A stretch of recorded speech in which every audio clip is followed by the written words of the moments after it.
dans laquelle il y a une grotte sacrée, comme chez les Basques. Et dans cette grotte sacrée, il y a une source sacrée, comme chez les Basques. Et cette source, c'est une source de jouvence où les femmes viennent y boire pour essayer d'avoir des enfants. Et en fait, c'est le prototype de Lourdes. En fait, toutes les cavernes, tous les cavernes mariales qu'il y a en Europe sont en fait des cavernes où on y vénérait la déesse mère.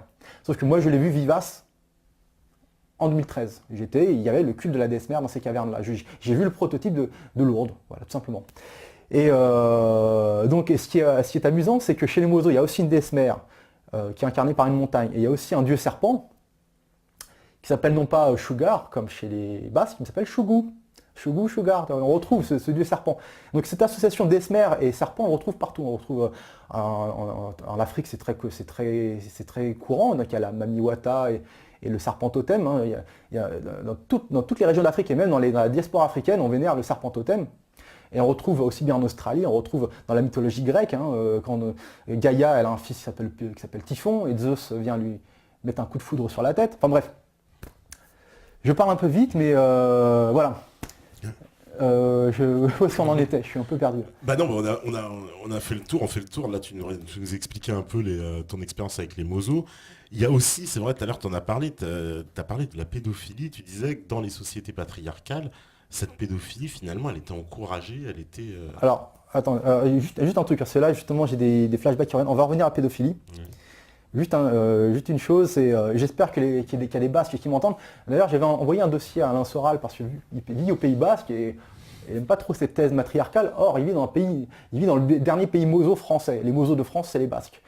Et jusqu'au début du XXe siècle, la filiation, la transmission des terres, des maisons et des terres se faisait essentiellement en lignée maternelle. D'ailleurs, là-bas, si vous visitez le Pays Basque, il y a ce qu'on appelle les etchés. Les etchés, ce sont des maisons clans. Des maisons clans, d'énormes maisons qui habitent, qui permettent de faire vivre plusieurs générations de personnes dedans.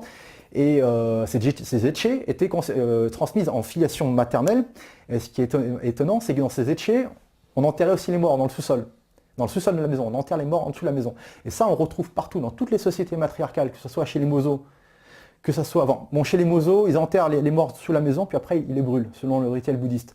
Mais on retrouve dans les sites néolithiques, en Turquie, en Chine, partout dans le monde, on retrouve cette tradition des maisons clans, d'énormes maisons clans, dont la propriété est aux mains des mères, et dans lesquelles on enterrait les morts. Donc, on a vraiment les Basques sont les derniers matriciens de France. Maintenant, pour la pédophilie. Alors, pour la pédophilie, c'est vrai qu'on a coutume de dire que, oui, mai 68 a banalisé la pédophilie, l'a rendue illégale. Il faut savoir qu'en réalité, si c'est passé, c'est plus une... Mai 68 a plutôt assumé une pédophilie qui était déjà latente depuis très longtemps dans la société. D'ailleurs, je reviens encore à l'une des dernières vidéos d'Alain Soral, où il reconnaît, oui, parce que j'étais un temps chez ER et je suis parti justement pour divergence sur les questions sociétales. Et lui-même avoue que les sociétés les plus puritaines sont souvent les plus criminelles au niveau du sexe, et où lui-même était dans un milieu, où il avait connu, il était confronté à la pédophilie, notamment dans son collège catholique, son fameux collège Stanislas.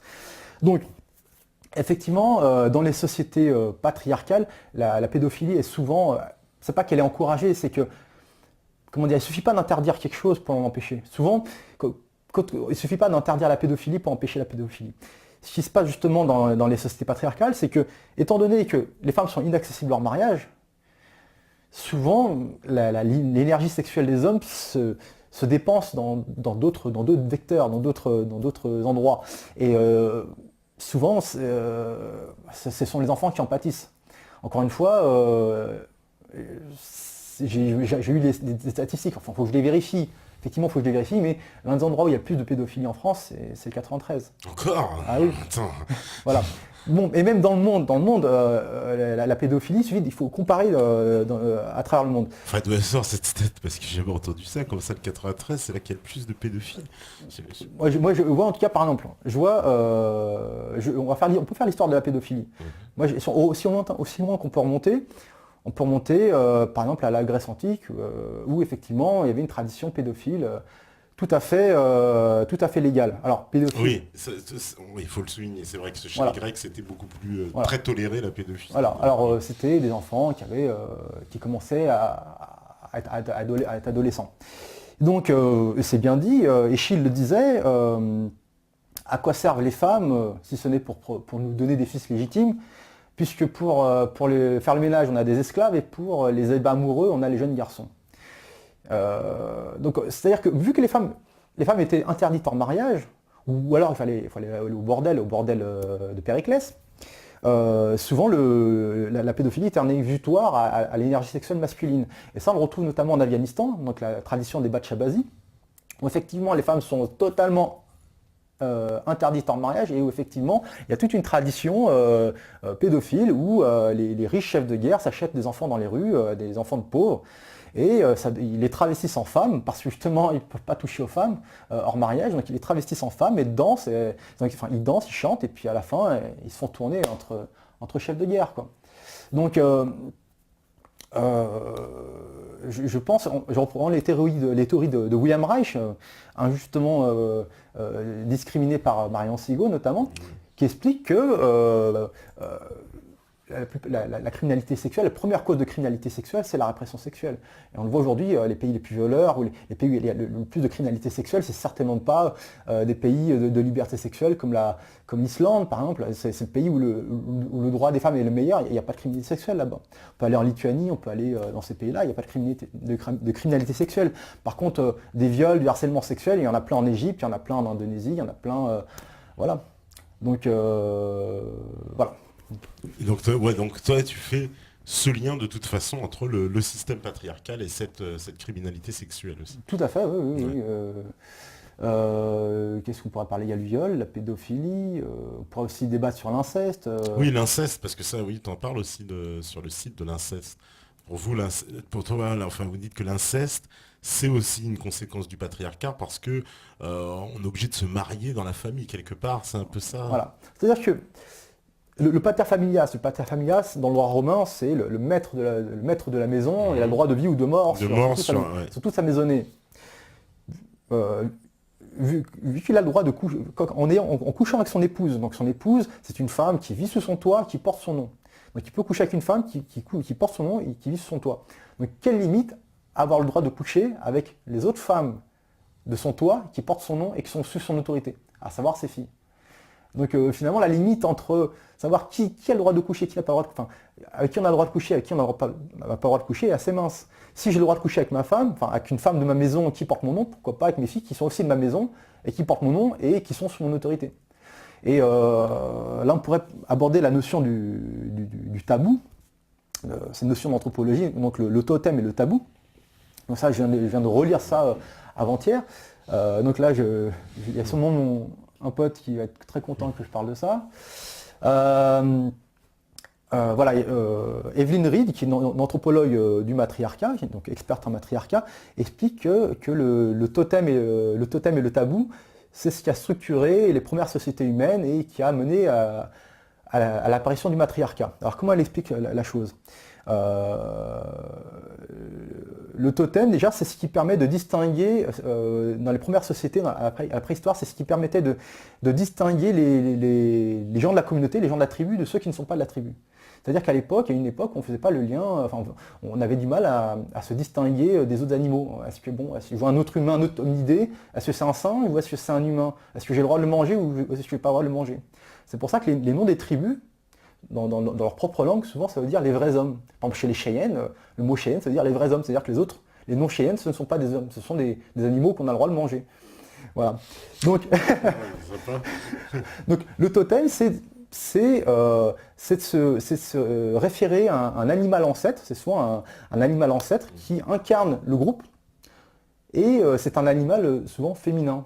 On retrouve, pour ceux qui sont fans de culture européenne, même dans le chamanisme qui a survécu dans la culture viking, on retrouve ce chamanisme où l'animal esprit qui incarne le clan, c'est un animal féminin, et dont les symboles sont le placenta, le cordon ombilical, etc. Bref. Et Donc le totem permet de dire voilà, moi je suis du clan de la tortue ou je suis du clan du kangourou, ce qu'on veut. Toi tu n'en fais pas partie, donc tu n'es pas de notre comment dire, tu n'es pas de notre clan. Voilà. Donc ensuite, alors, selon la thèse d'Evelyn Reed, c'est que les femmes du clan ont érigé ce qu'on appelle le tabou sexuel.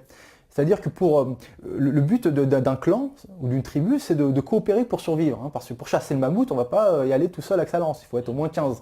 Donc il va falloir se serrer les coudes. Et pour serrer les coudes, il faut éviter les querelles au sein de la tribu.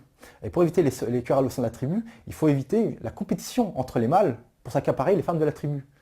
Parce que ça, la compétition entre les mâles pour s'accaparer les femmes de la tribu, ça crée des guerres, ça crée des conflits. Donc, selon la théorie d'Evelyn Reed, c'est que les femmes ont institué le tabou, c'est-à-dire qu'elles ont institué cette règle. Vous avez le droit d'avoir des relations sexuelles seulement avec les femmes extérieures au clan, extérieures à la tribu. Entre nous, on se serre les coudes, on ne couche pas ensemble. Et les femmes ont imposé ça. Ça serait selon sa théorie. Ouais. Voilà, pour éviter la compétition entre les mâles et pour créer plus de solidarité. Et donc, en fait, la notion d'inceste, à l'origine, la notion d'inceste, elle n'est pas d'origine biologique. C'est-à-dire qu'à la préhistoire, on ne connaissait pas les liens génétiques. On ne savait pas que coucher avec sa sœur ou avec sa mère, ça provoquerait des consanguins, des Mongols. Non, c'est une notion qu'on ne connaissait pas. Si on instituait le tabou de l'inceste, c'est-à-dire de ne pas coucher avec quelqu'un de son clan, de sa tribu, c'est uniquement pour garantir la paix sociale. Voilà. Donc en fait, pour revenir à la notion d'inceste, le mariage, en permettant la sexualité avec des membres de sa tribu, de son clan, c'est une forme d'inceste social, puisque l'origine de l'inceste n'est pas biologique, il est purement social. Donc le mariage autorise l'inceste social. C'est un inceste en fait. Voilà. Ouais, d'accord. Ouais. Ouais, c'est une vision bien particulière. Alors, qu'est-ce qu'on me dit Patrie Haute nous fait présenter un fait culturel universel, la parenté pratiquée différemment au cours de l'histoire selon les cultures. Oui, c'est vrai que le sens du... Alors, parce que le sens du mot patrie, donc il a apparu avec le patriarcat, c'est ça c'est à quel moment que l'État, il arrive en fait dans l'histoire Alors moi je distingue État et patrie. Hein. La patrie, c'est plus une notion territoriale. La patrie, c'est la terre de la nation. Voilà, c'est pas l'État. Souvent on confond l'État et la nation. La nation, d'ailleurs, petit clin d'œil matricien aussi, c'est que étymologiquement, la nation, c'est natio en latin, c'est la portée des petits d'une femelle. Donc la nation, c'est une fratrie matrilinéaire. Même le mot nation est matriarcal. Et la patrie, c'est la terre de la nation. Donc dans le matriarcat, on dirait la matrie. Donc la matrie, c'est la terre de la portée des petits d'une femelle. Voilà. Donc après, on est passé au mot patrie, ok. Mais l'État, c'est quelque chose de distinct de la patrie. La patrie, c'est le territoire, l'État, c'est l'administration qui, soi-disant, gère la patrie pour le peuple et par le peuple. Voilà. Parce que dans le mouvement matricien, l'État disparaît, c'est ça, l'État, il explose, non oui, alors là, c'est relatif au projet Prométhée. Alors, le projet Prométhée. Voilà, projet Prométhée. Alors justement, moi je préférais qu'on en parle en deuxième partie parce que c'est un peu plus long. Ouais, c'est un peu plus puisque là on arrive bientôt sur la pause. Je vais prendre une ou deux questions justement parce que là il y a pas mal de réactions. T'imagines bien voilà, il y en a. Alors, on me dit bonsoir. Voulez-vous imposer le matriarcat dans une société française qui ne l'a jamais été? Alors toi, voilà, ça tu peux répondre à ça. Alors c'est pas vrai. Encore une fois, je répète, les derniers qui ont vécu en matriarcat en France, ce sont les Basques. Jusqu'au XVIIe siècle, avant que l'Inquisition les passe sur le bûcher. Un petit clin d'œil aussi sur l'Inquisition. Dans les premiers rapports, dans les premiers procès de sorcellerie de l'Inquisition, on ne fait pas état d'un culte à Satan, mais d'un culte à Artémis, à Diane. Diane, la déesse des païens. Et Diane, c'est une divinité, Artémis, c'est une divinité profondément liée au matriarcat, parce que c'est une divinité pré-olympienne. Donc d'avant Zeus, d'avant l'arrivée des nouveaux dieux ariens. Et c'est une divinité, c'est la déesse des Amazones, et c'est une déesse anti-mariage. Donc les Amazones étaient anti-mariage. Donc Artémis, c'est la déesse anti-mariage des Amazones. Et donc la sorcellerie, à l'origine, les procès de sorcellerie se sont attaqués à un culte d'Artémis et sont attaqués à des hérésies qui bien souvent donnaient un statut élevé aux femmes et où on pratiquait une certaine liberté sexuelle, une liberté amoureuse, où on rejetait le mariage. Et pour certains, pour beaucoup, en réalité, ces hérésies secrètement vouaient un culte à Artémis ou à Isis, selon d'autres. On peut citer par exemple l'hérésie des Adamites. Les Adamites. Les Adamites, c'est plus au XVIIe siècle, dans le nord de la France. C'était une hérésie chrétienne qui voulait restaurer le paradis du jardin d'Éden avant le péché originel. Donc ils vivaient nus, ne voulaient pas travailler et étaient contre le mariage et pratiquaient la liberté sexuelle, la liberté amoureuse. Et certains d'entre eux sont passés sur le bûcher.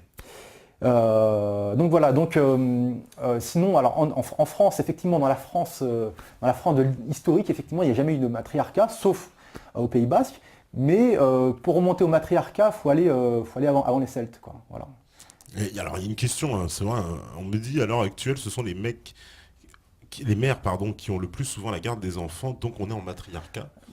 C'est vrai, comment on peut l'interpréter? Parce qu'on sait que dans la plupart des divorces, on donne la garde à la mère, ça c'est une évidence. Voilà, effectivement, on est en train de virer vers le matriarcat, mais il y a une résistance, et justement, je pense qu'elle est là, il y a une incohérence dans le droit français qui est volontairement entretenue pour créer des conflits et pour détruire, pour empêcher toute solution et détruire au final toute notion de famille. C'est que d'un côté, on donne la garde des enfants à la mère, mais d'un autre côté, on maintient coûte que coûte, et par tous les moyens possibles, et même les plus violents, l'obligation de paternité. C'est-à-dire qu'en France, il est strictement obligatoire qu'un père reconnaisse ses enfants. Si moi je fais un enfant à une femme, et si je me barre, elle peut me poursuivre jusque sur la Lune pour que je reconnaisse ses enfants. On voit les procès, par exemple avec Rachida Dati, etc., qui a eu plein d'amants, et puis qui d'un seul coup désigne l'un des pères l'un de ses amants comme étant le père de son enfant. Voilà. Donc d'un côté, on permet une liberté sexuelle et une émancipation des femmes, et effectivement, on donne la garde des enfants à la mère, mais d'un autre côté, on oblige le père à reconnaître l'enfant et à payer des pensions alimentaires. Et ça, c'est une situation conflictuelle insoluble. D'ailleurs, la plupart des pensions alimentaires ne sont pas payées. Il y a des conflits là-dessus. Voilà. Mais à cause de la bêtise féministe qui dit oui, mais il faut que le père soit aussi responsable que la mère, donc au nom de l'égalité homme-femme, il faut absolument que le père soit responsable de l'enfant. Elles veulent coûte que coûte la reconnaissance de paternité, la responsabilité paternelle, les pensions alimentaires, etc. Alors que ce n'est pas possible, ça ne marche pas. Alors qu'est-ce qu'on fait? On a un système qui ne fonctionne, on a un système en faillite. Le système papa, il est en faillite, il ne fonctionne plus. Qu'est-ce qu'on fait? Est-ce qu'on maintient absolument cette reconnaissance, cette responsabilité paternelle, mais en émancipant les femmes, ou est-ce qu'on émancipe les femmes et est-ce qu'on abolit la responsabilité paternelle? Et cette situation conflictuelle fait que toute relation homme-femme aujourd'hui est conflictuelle. Les femmes ont peur de se retrouver mères célibataires, les hommes ont peur de se faire un gosse dans le dos. Donc du coup, du fait de cette situation-là, on ne fait plus d'enfants. On ne fait plus d'enfants et on est dans une chute démographique totale. Tous les pays, que ce soit la Russie, l'Europe, ouais. Mais est-ce que c'est pas lié, toi tu pointes le doigt donc du système familial pour toi qui on va dire, qui est problématique, mais il y a aussi les conditions de vie, on va dire, matérielles, puisqu'on voit bien que dans les pays occidentaux, on va dire développés, il y a cette chute de la natalité, alors que c'est pas le cas dans des pays beaucoup plus pauvres. Moi je vois plutôt l'inverse, je vois que les pays pauvres font beaucoup plus d'enfants. Oui, c'est ce que je viens de dire, oui. Voilà. Oui. Et la chute de démographie, elle est dans les pays riches, oui. Voilà. Est-ce que c'est pas dû au matérialisme aussi, non? Non, moi je crois pas du tout à cette thèse-là. Moi je vois, moi je suis un jeune homme, j'ai été sur Adopte un mec par exemple, soi-disant discriminé par les réa qui disent oh là là, on marchandise les hommes. On marchandise les hommes, mais c'est eux qui payent, n'empêche, pour avoir accès à Adopter un mec. Donc c'est plutôt les femmes qui sont marchandisées.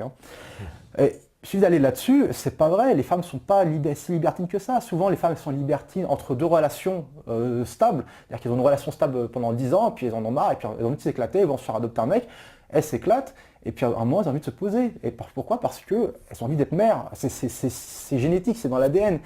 Donc c'est pas vrai, je ne crois pas à ce matérialisme. Les jeunes filles, c'est vrai qu'elles ont envie de s'amuser. Une jeune fille qui a moins de 25 ans, elle a envie de s'éclater. Mais quand elle arrive vers les 30 ans, la plupart des femmes, il suffit d'aller sur n'importe quel site de rencontre, la plupart des femmes, leur horloge biologique tourne, et vers les 30 ans, leur corps leur demande un bébé. Voilà.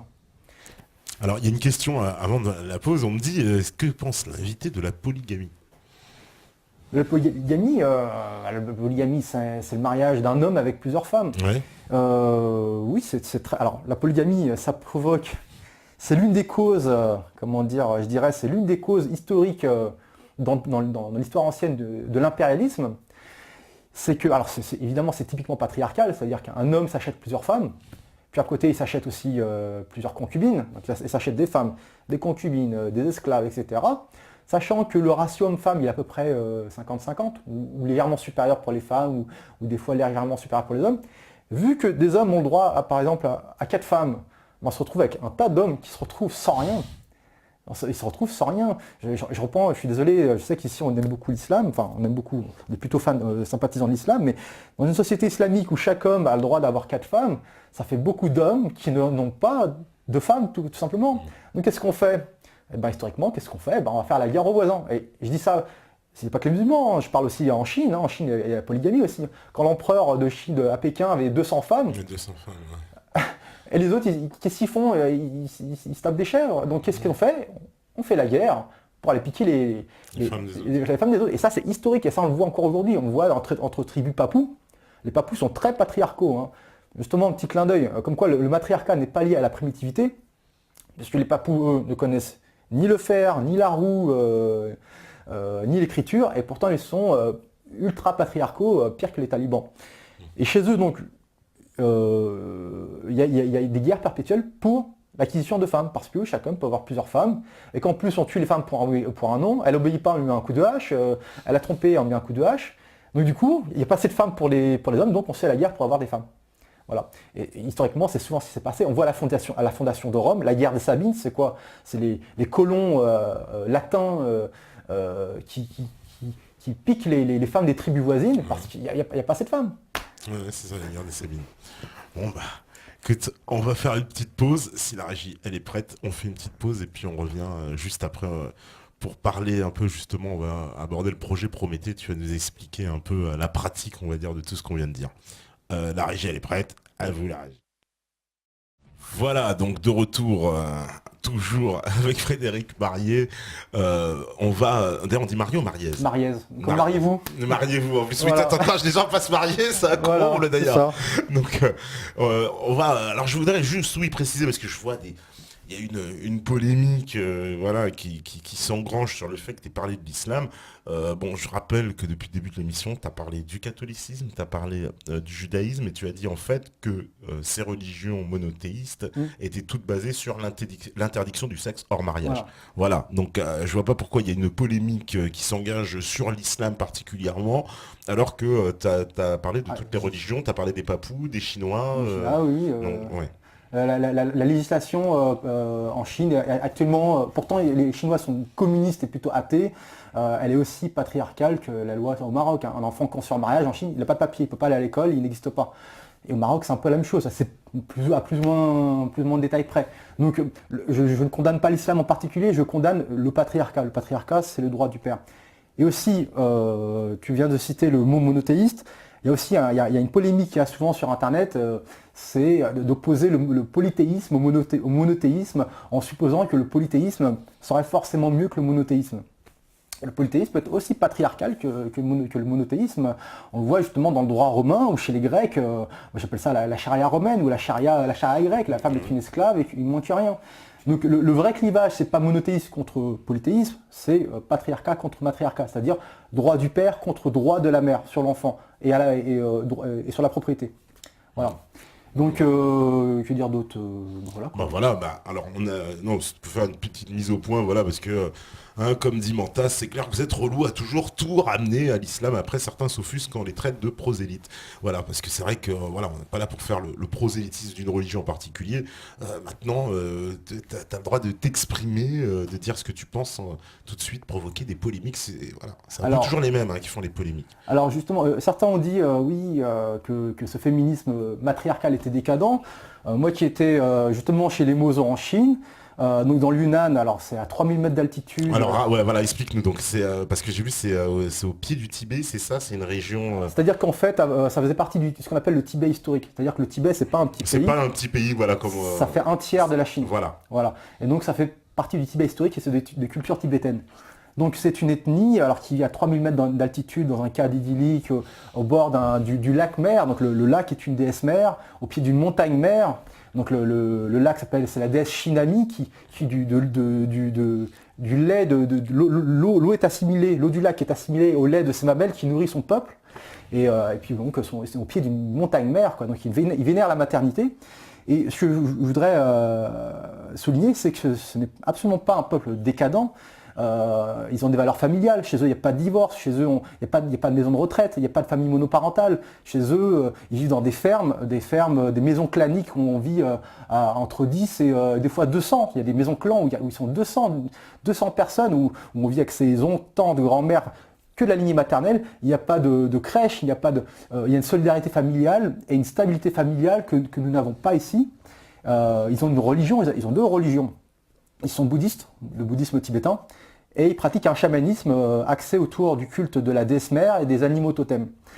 Donc c'est un peuple doté d'une spiritualité, c'est un peuple pudique, pudique dans le sens où, par exemple, les relations amoureuses doivent rester secrètes. On n'a pas à savoir qui couche avec qui. On ne verra jamais deux mozos se tenir la main, par exemple. Bon, les jeunes aujourd'hui, ils se tiennent la main parce qu'ils regardent Internet, ils ont accès à Facebook, à YouTube comme nous.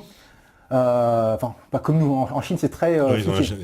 Enfin bon, ils ont un Internet particulier. Ils ont des trucs pour craquer tout ça. Mais bon, ils ont accès à Internet comme tout le monde. Et ils copient aujourd'hui, ils essaient de copier, les jeunes essaient de copier le mariage d'amour qu'on nous vend dans les médias. Ouais. Et qui ne marche pas d'ailleurs. Donc ils ont les valeurs familiales, ils ont de la spiritualité, ils sont pudiques, on ne sait pas qui couche avec qui. On ne verra jamais deux personnes coucher dans la rue, par exemple, ou même deux hommes mozos s'embrasser. Moi, personnellement, j'adhère à cette morale, et une soupe de langue dans la rue, que ce soit hétéro ou homo, ça me dégoûte. Voilà. Donc, ils ont une spiritualité, ils ont une agriculture intéressante. Par exemple, ils pratiquent une agriculture, l'une des plus anciennes agricultures connue, qui s'appelle la permaculture. Ils cultivent ce qu'on appelle les trois sœurs. Donc ils cultivent le maïs, la courge et le haricot, qui vivent en symbiose, qui se cultivent en symbiose, et on retrouve ça chez les Amérindiens. Donc c'est une société qui est proche de la nature, avec une spiritualité, une pudeur, une morale, et qui est à l'opposé de la société mondialiste. Voilà. Je veux dire par là, c'est que là, aujourd'hui on ne propose que deux solutions. Ou la charia, qu'elle soit catholique, juive ou papou, ou la gay pride. Il y a peut-être une troisième voie. Et cette troisième voie, moi j'étais la voir, c'est le matriarcat. Voilà. Donc, voilà. Alors raconte-nous un peu ton voyage. Les mozos, tu leur as posé tout un tas de questions.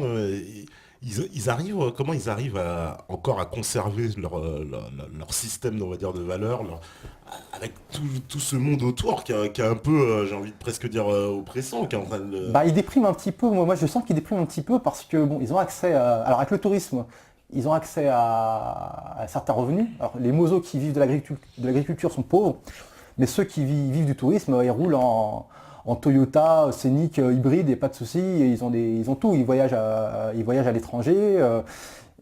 Ils dépriment un petit peu parce qu'ils voient qu'ils sont les derniers à vivre comme ça, quoi. Et donc à l'école, il y a une propagande de l'État chinois qui leur dit mais vous êtes des animaux, vous ne connaissez pas le mariage, le père c'est la civilisation. Donc il y a une propagande aussi à travers les médias, ils regardent les films. Ouais, bien sûr, ouais, voilà. Je voyais un gamin mozo, il regardait Fast and Furious 4 comme n'importe quel gamin occidental. Donc ils se disent mais mince, on est anormaux, quoi. Donc ils essayent de copier. Et de plus en plus, ils cherchent à se marier. Mais je ne m'inquiète pas parce qu'au final, il y a beaucoup de divorces. Il y a beaucoup de divorces et en réalité, c'est pas le matriarcat qui est en train de disparaître, c'est le patriarcat. Le patriarcat, c'est-à-dire la famille papa-maman, enfin la famille fondée sur la paternité, disparaît systématiquement dès lors que les femmes reprennent leurs droits, c'est-à-dire qu'elles sont émancipées, et dès lors que la sexualité en mariage est légale. Parce que seul le mariage garantit que l'enfant sera reconnu par le père. Et seule l'abolition du droit des mères permet de garantir le droit du père. Donc les mozos ils se marient, mais la plupart divorcent. Et puis beaucoup restent mariés, enfin se marient pour les papiers uniquement pour que leur gamin aille à l'école. Donc une femme elle peut avoir plusieurs amants et puis va dire bon tiens, ça dit de reconnaître mon gamin, comme ça il pourra aller à l'école. Il dit oh pas de souci, et puis voilà, ils vivent pas ensemble. Donc c'est juste pour les papiers, c'est juste pour que le gamin puisse aller à l'école. Mais bon, actuellement, d'après les chiffres que j'ai, il y aurait seulement 40% de mariages. Voilà. Donc 60% de mozos qui vivent sans vie conjugale, chacun chez soi, et même les ethnies environnantes, notamment des ethnies avec qui ils étaient en guerre tribale dans les siècles passés, bah, finalement ils finissent par copier leur mode de vie, parce qu'ils disent bah, c'est cool, pas de mariage, liberté sexuelle, on peut changer de partenaire comme on veut. Alors ça ne veut pas dire qu'il y a des partouzes, hein. Ça veut dire qu'une femme a le droit de changer d'amant comme elle veut, comme les femmes aujourd'hui. En fait, les mozos ont la sexualité qu'on a en Occident aujourd'hui, mais sauf qu'eux, ils ont le système familial adapté. Ah, c'est ça, voilà. Parce qu'en France, en Occident, donc il y aura justement voilà, une liberté sexuelle totale, mais un système familial qui est complètement, Voilà, complètement désuet selon toi. On a fait la révolution sexuelle, c'est-à-dire qu'on a libéré la sexualité en mariage, la procréation en mariage, mais on n'a pas fait la révolution familiale. Et aujourd'hui, la seule révolution familiale qu'on nous propose, c'est le mariage gay. C'était pas ça la vraie révolution. La révolution, c'était pas de passer du mariage hétéro qui est en voie d'extinction au mariage homo qui sera lui aussi en voie d'extinction.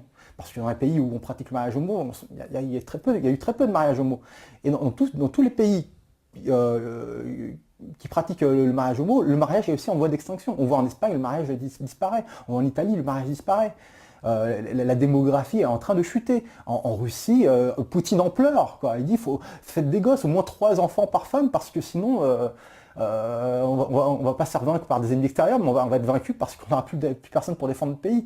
Donc, comment dire, je sais plus ce que je disais du coup. Oui, sur les mozos, Oui. justement, leur liberté, les femmes choisissent. En fait, il y a cette comment dire, analogie entre le système occidental où il y a une liberté sexuelle Voilà. et un système Voilà. familial non adapté. Donc la vraie révolution, la vraie révolution familiale, c'est pas donc de passer au mariage homo, c'est de proposer une autre structure familiale alternative au mariage et à la paternité qui sont en voie d'extinction. Alors moi je dis pas qu'il faut absolument abolir la paternité et le mariage. Voilà, déjà c'est pas possible. Ouais. Mais pour la majorité des Français, pour qui le mariage et la paternité ne fonctionnent pas, parce que c'est le cas, ça ne marche pas, il faut proposer une alternative. Je dis pas, ceux qui se marient, qui ont une vie conjugale qui fonctionne, tant mieux pour eux. Ouais, parce que par exemple, il y en a un qui dit, bon voilà, je rebondis, il me dit direct, oui, moi j'ai pas envie de partager ma femme, voilà, par exemple. Ouais, alors, tu veux pas partager ta femme, mais le seul moyen de... Ah, peut-être qu'elle a l'envie de voilà. tout respect, mais voilà. Quand même, c'est un peu ça en fait, le problème que tu dis, c'est que c'est la liberté des femmes en fait, finalement, c'est ça. Il n'y a pas moyen, avec les moyens actuels, il n'y a pas moyen de fliquer le sexe de son partenaire. Avec Internet, Facebook, les téléphones portables, etc., avec les sites de rencontres, avec tous les médias qu'on a, c'est strictement impossible. Et de toute façon, aujourd'hui, l'adultère n'est plus réprimé. Déjà, depuis 1975, on ne met plus les femmes en prison pour adultère, parce que jusqu'en 1975, les femmes pouvaient se prendre 2 ans de prison pour adultère, mais pour les femmes seulement, pas les hommes. Voilà, les hommes peuvent juste avoir une amende. Et puis depuis 2006, la faute pour adultère a été abolie dans le divorce. C'est-à-dire qu'avant on pouvait divorcer pour... C'est fini ça. Donc l'adultère n'est même pas criminalisé. Donc qu'est-ce qu'on fait? Le seul moyen de garantir cette chasteté, il suffit d'aller voir l'Arabie Saoudite. Hein. C'est le voile intégral, où on peut aller voir chez certaines tribus, c'est excision, ou chez les Maasai, par exemple, on excise. Pourquoi? Pour pas que la femme aille voir ailleurs. Qu'est-ce qu'on fait? On interdit aux femmes de conduire. Et ça, les oulémas le disent. Mais, oui, il y a aussi cette tradition dans l'Afrique de l'Est où on coud le vagin des femmes. Oui, ça c'est uniquement pour être sûr que le pénis qui rentrera dans ce vagin, c'est celui du mari et pas un autre. Et donc voilà. Donc il n'y a pas d'autre moyen, ça sert à rien de vouloir fliquer. Donc moi ce que je dis, c'est voilà, donc pour revenir au projet Prométhée, c'est que d'un côté, la famille papa-maman, elle est en voie d'extinction. Dans 50 ans, il n'y aura plus de mariage. Dans 50 ans, il n'y aura plus de père. D'ailleurs, c'est pour ça que l'Union européenne veut augmenter l'immigration en France. Pourquoi? Parce qu'ils le disent explicitement, on fait plus le gosse. Donc il faut venir des gens qui adhèrent à des mœurs extrêmement patriarcales. Musulmans ou pas, on s'en fout. Il y a aussi des tribus, des populations qui viennent d'Afrique centrale, qui ne sont absolument pas islamiques, qui sont souvent d'ailleurs évangélisées, et qui sont d'un patriarcat des plus durs. Oui, justement, des évangélistes. Les évangélistes sont très durs aussi, avec leur anneau de chasteté, etc. Voilà. Donc on fait venir des gens qui ont des mœurs du 19e siècle, ou d'avant-guerre, Justement parce que eux font des enfants parce que ils ont des mœurs puritaines compatibles avec la famille papa-maman. Voilà. Donc qu'est-ce qu'on fait? Est-ce qu'on laisse l'immigration faire des enfants à notre place? Ou est-ce qu'on réforme le droit familial? C'est-à-dire on revient en 50 ans en arrière? Ou est-ce qu'au contraire on propose une autre alternative? Donc l'alternative que je propose, c'est pas forcément de revenir à un matriarcat pur et dur, parce que ça c'est impossible. Je peux pas dire, j'ai pas le pouvoir, je suis pas Monsieur Hollande, hein, je suis pas à la tête de l'Élysée. Je peux pas dire aux gens, bon, allez, les hommes ne reconnaissez plus vos enfants et puis ne vous mariez pas, c'est pas possible. Ce que je propose, c'est, puisque la famille est en voie d'extinction, puisque la solitude devient le mode de vie généralisé, on le voit par exemple en Corée, au Japon. C'est d'une solitude désespérante. Et puis au moins au Japon ils le disent. Au moins avant c'était plus simple, les femmes, les mariages étaient arrangés. Maintenant voilà, les mariages sont plus arrangés. Donc voilà. Donc qu'est-ce qu'on fait? On se laisse mourir et vieillir? Ou est-ce qu'on propose une autre alternative? Alors ce que je propose, c'est que déjà il y a un double projet. Il y a un projet à la fois juridique, donc législatif, et un projet associatif. L'idéal, mais je pense que ça n'arrivera pas avant peut-être 3 siècles, c'est de redéfinir la famille non plus sur le mode nucléaire classique, voilà, mais définir la famille comme une libre association. C'est-à-dire que le projet, c'est que demain, la famille soit définie comme une libre association. C'est-à-dire que, par exemple, je t'adopte dans moi la famille. Voilà. Moi j'ai adopté Stéphane. Voilà. Ça s'appelle le système tribal, ça, hein, dans les tribus. Mais je comprends ça, parce que finalement, les familles, est-ce qu'on les recrée pas un peu des fois sans le vouloir, quelque part? Tout à fait. Sauf qu'il n'y a aucun cadre légal. Mais il n'y a pas de cadre légal, mais on la recrée naturellement. On les recrée, mais il n'y a pas de cadre légal qui garantisse une solidarité. Parce que justement, le pacte du mariage, par exemple, bon, c'est vrai que le mariage en soi, à l'origine, c'est une cession de droits. C'est la mère qui cède les droits sur ses propres enfants au père. C'est-à-dire, je te donne mes enfants, qui sont soi-disant de toi. Ouais, c'est ça le mariage. Bon, ça c'est la première clause, mais le clause c'est quand même un pacte de solidarité. Il y a l'héritage aussi, non? C'est important aussi dans le mariage. Parce Parce que la reconnaissance de paternité a fait que ça engendre l'héritage aussi. L'héritage de père en fils. À l'origine c'est de père en fix. Voilà. Ou même, alors on va me dire, oui, il y a beaucoup de religions où la femme peut hériter. Je prends par exemple la France d'antan, la femme pouvait hériter, ou même, encore c'était l'islam, la femme peut hériter aussi. Mais vu qu'elle est sous tutelle, ce ne sont pas les femmes qui gèrent elles-mêmes leur patrimoine. Que ce soit dans l'islam ou dans le catholicisme, dans le temps, elles héritent, certes, mais c'est pas elles qui gèrent puisqu'elles sont sous tutelle. Voilà. D'ailleurs, le tuteur en islam, ça s'appelle le maram. Ça peut être le père, le fils, ou le père, le fils, le frère, ou le mari. Voilà. Donc effectivement, le mariage, c'est aussi une manière de faire hériter de père en fils. Voilà. Un petit clin d'œil, justement, comme on parlait de l'Afrique. Dans toute l'Afrique de l'Ouest qui est aujourd'hui islamisée, jusqu'à la colonisation française, il y avait beaucoup de sociétés relativement matriarcales, il y avait beaucoup de royautés matrilinéaires justement, où le roi régnait non pas avec son épouse, mais il régnait avec sa mère et avec sa sœur. Et il transmettait son trône non pas à ses fils, mais à ses neveux maternels. Voilà. Et ce système-là, ces reines, on appelle ça des linguères. Et c'est, je pense que, alors c'est un petit clin d'œil, je ne vais pas trop m'égarer dessus, mais je pense qu'une bonne partie de l'Égypte pharaonique a été matriarcale, puisque le pharaon régnait lui aussi avec sa sœur, qui était soi-disant son épouse. Alors, à mon avis, il ne se tapait pas sa sœur, et je ne pensais pas que son enfant était consanguin, je pense qu'en réalité, il transmettait à son neveu, quoi. Bref. Que dire d'autre? Donc voilà. Donc je reviens sur le constat. Le mariage disparaît, la paternité disparaît, à moins qu'on restaure une droite des valeurs patriarcales, et donc l'esclavage des femmes, voilà.